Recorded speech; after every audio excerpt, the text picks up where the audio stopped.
In 2035, India plans to open its first permanent laboratory in space, the Bharatiya Antariksha Station, or BAS.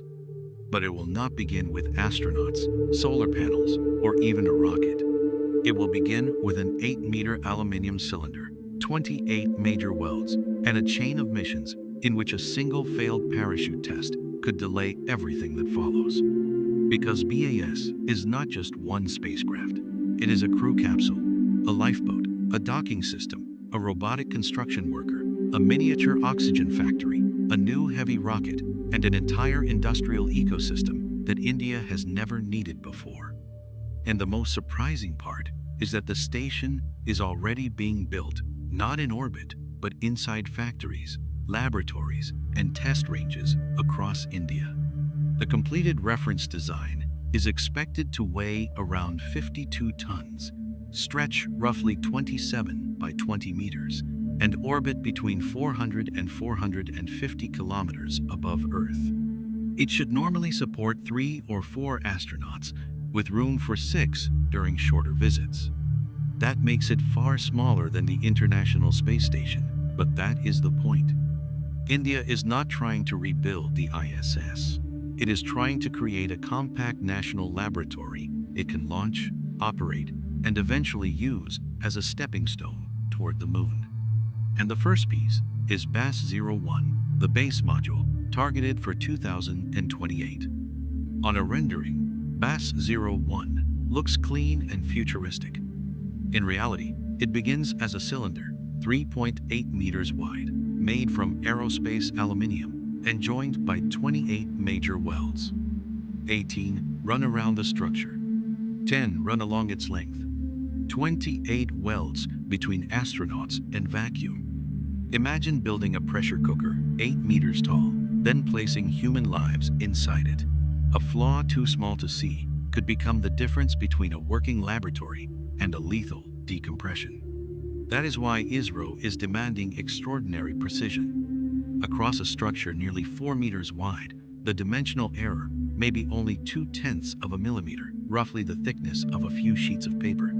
The welds will be inspected using radiography and ultrasound.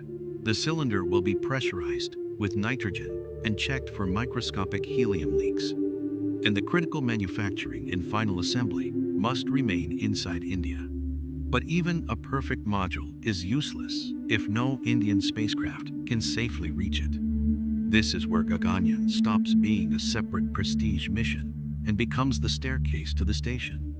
ISRO's current sequence resembles an 8-mission domino chain. 3 uncrewed Gaganyaan flights, 2 crewed flights, another mission designed to dock with a space station, the launch of BAS-01, and then a final Gaganyaan mission to dock with India's own module.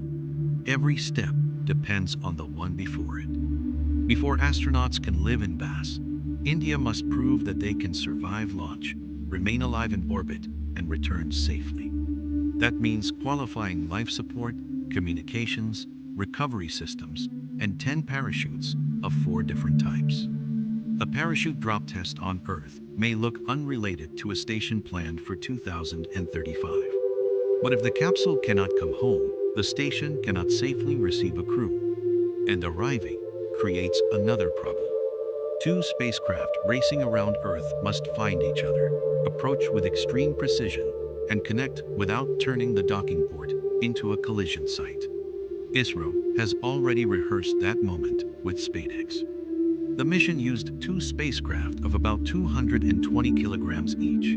They approached through a series of hold points, moving from kilometers apart to meters, then centimeters. They docked, operated as one spacecraft, separated again, and even transferred electrical power through the connection. That last part matters. Docking is not merely a handshake.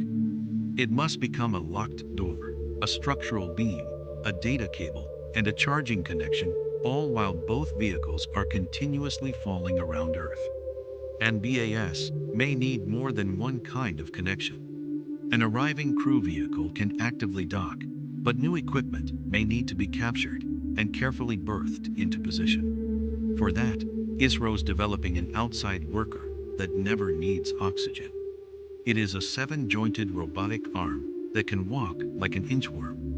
One end grips the station while the other reaches forward, locks onto another fixture, and pulls the rest of the arm across. Cameras in its hand allow operators to inspect damage, move experiments, handle external equipment, and potentially assist with later modules. Instead of sending an astronaut on a dangerous spacewalk for every repair, the station could send its robotic mechanic. But the hardest machinery on BAS may not be outside. It may be hidden behind the walls. A permanent station cannot keep throwing away air and water and waiting for another rocket to bring more. It must recycle what the astronauts produce. ISRO is studying a system that combines carbon dioxide from the crew's breath with hydrogen to create water and methane. The recovered water can then be split again to produce oxygen. In other words, part of the breath an astronaut exhales today could become the water they drink tomorrow. That sounds simple until gravity disappears. On Earth, water settles and gas rises. In orbit, neither behaves politely. Bubbles can remain trapped inside floating liquid, so ISRO is studying special membranes that can continuously separate the mixture in microgravity. This is what a space station really is. Part spacecraft, part oxygen factory, part air conditioner, and part sewage treatment plant. And the threats are often much less cinematic than an explosion. Constant pumps and fans can become loud enough to disrupt sleep or hide an alarm. Plastic materials can release toxic chemicals into a sealed cabin. Medicine can degrade under radiation and temperature changes. Muscles and bones weaken without gravity. Even a tiny fragment of debris can hit the station at several kilometers per second. A station is like a submarine that never docks. Every smell, sound, chemical, and mechanical problem stays trapped inside with the crew. So how does India repeatedly send people, food, experiments, fuel, and replacement equipment to this outpost? The human spaceflight era can begin with India's existing launch systems, but completing and operating BAS will require far greater capacity. ISRO is developing the next generation launch vehicle, a partially reusable human-rated rocket designed to carry up to around 30 tons into low Earth orbit. Its first stage is intended to return and land vertically. India has also approved a third launch pad at Sriharikota because the existing infrastructure was not designed for the heavier rockets and higher launch frequency this future demands. Think of the system this way. BAS is the hotel. Gaganyaan is the taxi and lifeboat. The new rocket is the freight truck. And the third launch pad is the loading dock. Building only the hotel solves nothing. But this is where the 2035 plan runs into its hidden problem.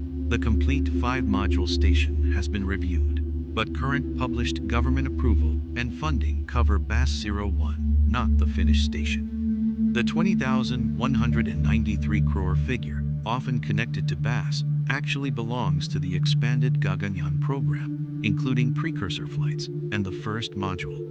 BAS-01 itself is estimated at 1,763 crore for development and launch through 2028. So the blueprint shows a five-room house, but the publicly approved construction money currently covers the foundation and first room. That does not mean the station will not happen. It means the remaining modules, cargo system, power architecture, crew rotation plan, and long-term operating budget still require future decisions. And the schedule is tight. BAS-01 is targeted for 2028. The new heavy rocket is targeted around 2032. The complete station is targeted only 3 years later. The greatest danger may not be one dramatic failure. It may be several successful programs maturing at different speeds. So why take the risk?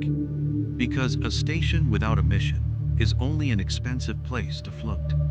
BAS is intended to become India's laboratory for microgravity biology, medicine, agriculture, materials, and in-space manufacturing. India is already preparing the science before the building is complete.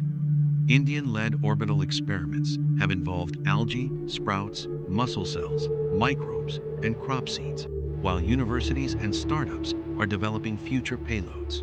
And beyond science, BAS could become a rehearsal room for the moon. Long-duration life support, robotic servicing, docking, refueling, crew psychology, and orbital maintenance are exactly the capabilities India will need for its planned crewed lunar mission in 2040. In 1984, an Indian traveled to space inside another nation's spacecraft. BAS represents the opposite future. An Indian launch vehicle carrying an Indian crew capsule to an Indian-controlled laboratory, supported by an Indian industrial and scientific ecosystem. The Bharatiya Antariksha Station will not suddenly be built in 2035 when 5 modules appear above Earth. It is being built right now in parachute drops, aluminium factories, robotic arms, medical laboratories, and machines designed to turn human breath back into water.